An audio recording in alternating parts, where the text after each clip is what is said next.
Europe 1. Eh ben voilà, ça y est, c'est parti.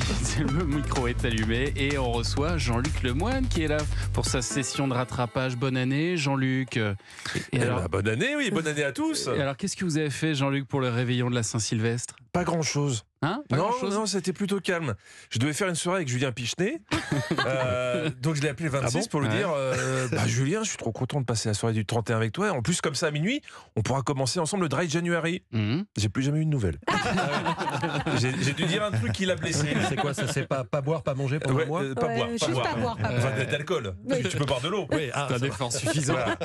Donc à la place, j'ai été à place de la Concorde pour participer à la remarquable soirée du réveillon de France 2, numéro 1 des audiences. Je dis ça, je dis rien. Vous étiez en direct, vous ? Allez, on passe à autre chose. Il n'y avait pas que du direct, j'ai l'impression, dans cette soirée. Ça suffit. Vous en savez déjà trop. Alors, Jean-Luc, pour redémarrer cette année, nous recevons donc Gilles Alma, que vous aimez beaucoup, je crois. Oui, c'est vrai. Le seul comédien dont le nom de famille fait pleurer les fans de Lady Di. Je pensais connaître un peu Gilles, mais en préparant cette émission, j'en ai appris beaucoup sur lui. Notamment son passé dans le grand banditisme. Eh oui. Car oui, il a l'air gentil comme ça, mais il a un casier judiciaire long comme le bras, le monsieur. Je me suis fait prendre pour ça. Ce qui est génial, j'ai volé un essuie-glace. Gilles Alma, c'est le seul voleur qui vole une voiture en pièces détachées. Il a deux passions dans la vie, le vol de voiture et les puzzles. Hein. Alors, on adore Gilles en tant que comédien, hein, mais pendant les fêtes, on a pu le découvrir plus fragile, différent, dans Instinct Animal sur France 2. Oui. Une émission, parce que une animation. Ouais. Vous le sentez, le réveillon du 31 qui est encore là, il est pas loin. Ah, pour tout le monde, là. Une émission que tu peux faire si t'as un instinct animal, j'imagine. Mais pas n'importe lequel. Moi, je mange comme un facochère, on m'a dit que c'était pas suffisant. Gilles, lui, il est parti en Namibie à la rencontre d'animaux sauvages. Le mercredi, le samedi, le dimanche, j'étais au poisson. Et le lundi, mardi, jeudi, vendredi. Non, alors c'est pas le bon extrait. Mais si tu veux, tu les passes quand même, il n'y a pas de souci. Alors là, on va passer l'extrait avec les éléphants, c'est ça ? Ouais, la vanne était bonne sinon. Ouais, c'est ça. Moi j'ai cru que c'était... Tu es face aux éléphants du désert. Incroyable. Il en reste plus que 150. 150 seulement. Oui. 102 pour être précis. Car 48 ont fait une crise cardiaque pendant le tournage en reconnaissant le comédien de César Wagner. Félicitations Gilles, bravo pour la nature.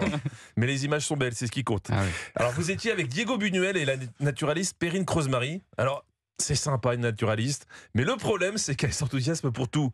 Là vous étiez sur la piste des éléphants. Alors là encore mieux. Ah oui, là on est. Venez voir. On a un caca frais, il y a des mouches dessus. Ah, c'est chaud, viens voir. Mets ta main dessus. Pourquoi faire? Je te crois. Très bonne réponse. Je te crois, vas-y. Hein. Ça, c'était le début de l'émission. Je me suis dit, si au bout de 5 minutes, on propose à Gilles Alma de caresser des cacas d'éléphant, on tient peut-être quelque chose. Il y a un concept là. On vous sentait pas chaud, mais comme vous êtes, un peu comme tout le monde, hein, il y avait des caméras, vous l'avez fait. Hein. Et vous avez prouvé par là même que vous avez aussi, vous êtes aussi un grand naturaliste, car avec une seule caresse, vous avez deviné d'où venait cette découverte. Ah oui, d'accord, oui, ça sort du cucu. Hein. Voilà. Combien ils en font par jour des cacous comme ça? Ah, jusqu'à 150 kilos de caca par jour. Il n'y a rien à dire. Il était 21h22, j'avais pas fini ma tartiflette. Et j'ai zappé le temps que je termine. Bon, le truc à retenir, c'est qu'un éléphant produit quand même l'équivalent de 2 Thomas Hill par jour. Ouais, étonnant, c'est incroyable. Et c'est vrai que vu comme ça, c'est assez impressionnant.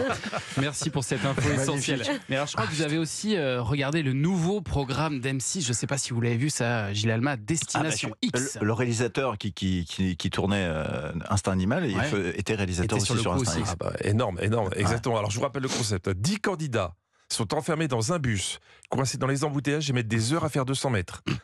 Non, pardon, ça c'est Destination Paris. Bref, 10 candidats sont enfermés dans un bus et ils peuvent même pas regarder le paysage car les fenêtres sont occultées. J'oubliais. Il y a juste un tout petit détail. On sait pas du tout où on est, on sait pas du tout où on va. On est où là? C'est quoi ça? Oui, Destination X, c'est un peu comme lorsque vous êtes ivre-mort et qu'un pote vous ramène en voiture. Il faut dire que le profil des candidats est assez particulier. Ils se sont lancés dans cette aventure sans rien savoir de ce qui les attend. Pas même les règles du jeu. Bon, visiblement, c'est des gens qui voulaient quitter leur domicile, leur famille ou qui sont en cavale. Parce que sinon, tu ne signes pas pour une émission, tu finis entassé dans un bus sans savoir où tu vas. Alors, chaque semaine, il y a une élimination. Car pour rester dans le jeu, vous devrez être capable à chaque instant de vous localiser où que vous soyez. Bon, ça c'est assez facile, il suffit de répondre « je suis dans un bus ». Pas bête, Et normalement tu t'en sors.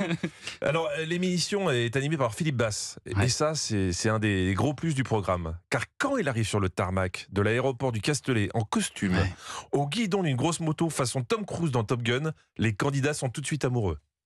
Mais ouais, trop bien. Oh my god, mais magnifique. Il est beau gosse en plus. Hein.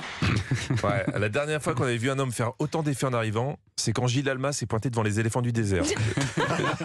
Juste avant leur crise cardiaque. Mais Philippe n'est pas là que pour se faire mousser. Il est aussi là pour dire ce qui attend certains candidats, car tous ne prendront pas le bus, mais un avion. Seulement, vous n'atterrirez pas avec cet avion. Vous allez sauter. Oh.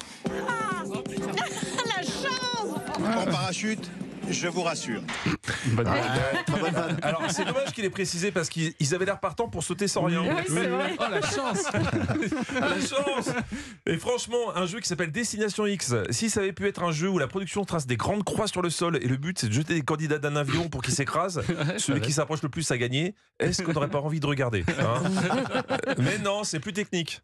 Je vous présente le X-Bus. Voici le X-Drone.